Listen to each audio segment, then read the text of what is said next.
कुठं गेलं?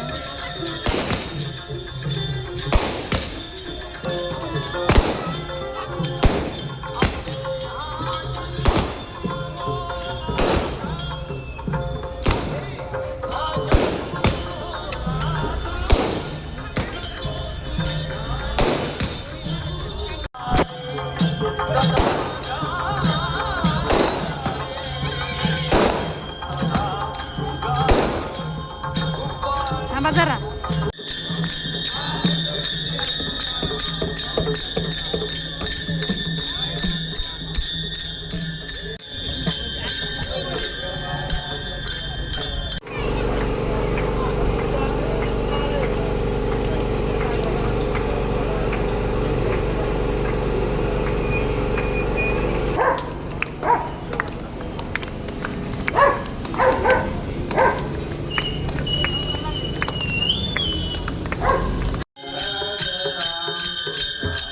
जय जय राम जय जय राम जय जय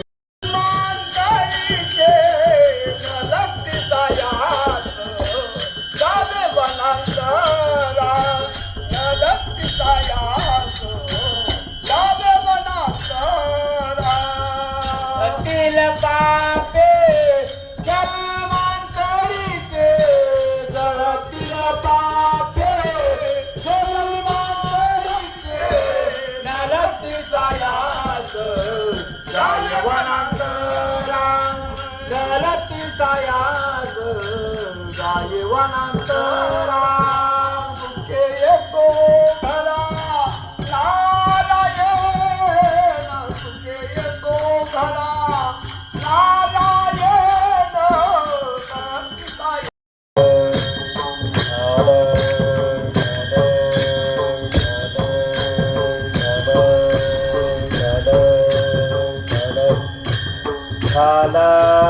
विठाला विठाला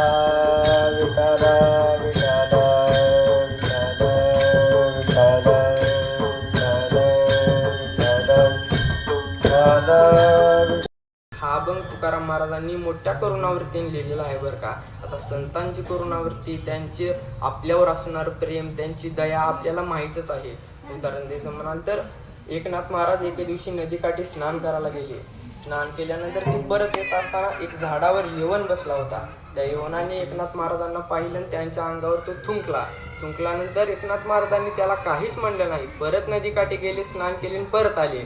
परत एकदा त्या यवनाने त्यांच्या अंगावर थुंकला. असं किती वेळा झालं तर 108 वेळा झालं बरं का. 108 वेळा झाल्यानंतर जेव्हा ते आले तेव्हा तो यवन झाडाखाली उतरला आणि त्यांची क्षमा मागितली.